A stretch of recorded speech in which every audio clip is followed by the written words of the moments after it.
महाभारत युद्ध की तस्वीर जब भी आपने देखा होगा उसमें भगवान श्री कृष्ण को सारथी के रूप में ही पाया गया होगा। दरअसल महाभारत के महायुद्ध से पहले ही श्री कृष्ण ने कह दिया था कि वह महाभारत के महायुद्ध में शस्त्र नहीं उठाएंगे और न युद्ध करेंगे। पूरे महाभारत के दौरान कई विषम स्थितियां आई, लेकिन श्री कृष्ण स्थिर चित्त बने रहे और उन्होंने अपना सुदर्शन चक्र नहीं चलाया, न ही किसी से युद्ध किया।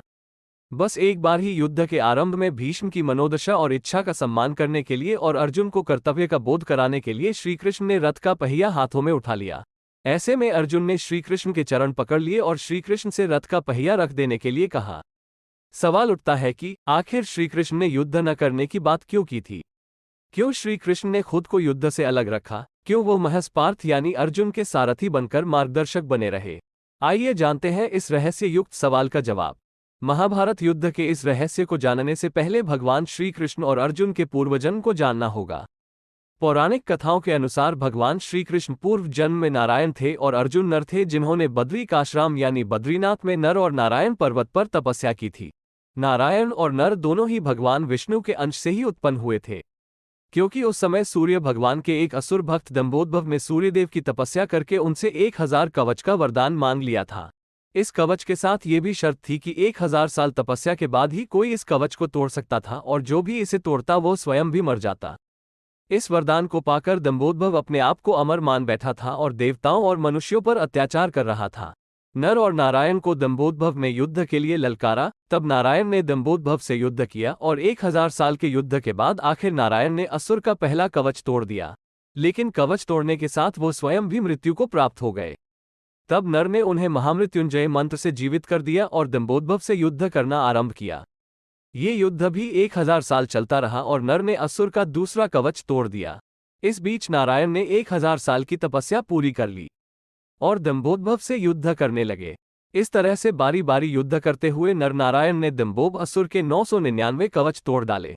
जब अंतिम कवच रह गया तब वो असुर सूर्यदेव के पीछे जाकर छुप गया। सूर्यदेव ने अपनी शरण में आए भक्त को नर नारायण से बचा लिया, लेकिन खुद को नर नारायण के श्राप से नहीं बचा पाए। नर नारायण ने सूर्यदेव से कहा कि आपका ये भक्त द्वापर में आपके अंश से उत्पन्न होगा और तब आपको अपने पुत्र की मृत्यु का शोक भोगना पड़ेगा। सूर्यदेव का वो असुर भक्त ही द्वापर में कर्ण हुआ जो सूर्य के अंश से कवच कुंडल के साथ उत्पन्न हुआ था। नर ने 1000 वर्ष की तपस्या पूरी कर ली थी और दंभोद्भव से अंतिम युद्ध करने की उनकी बारी थी। इसलिए नारायण ने अर्जुन से कहा था कि यह महाभारत का युद्ध तुम्हारा युद्ध है, तुम्हें ही यह युद्ध लड़ना होगा। इस युद्ध में मैं मार्गदर्शक ही हो सकता हूं। इस युद्ध को जीतकर तुम्हें कीर्ति की प्राप्ति होगी और धरती का सुख प्राप्त होगा।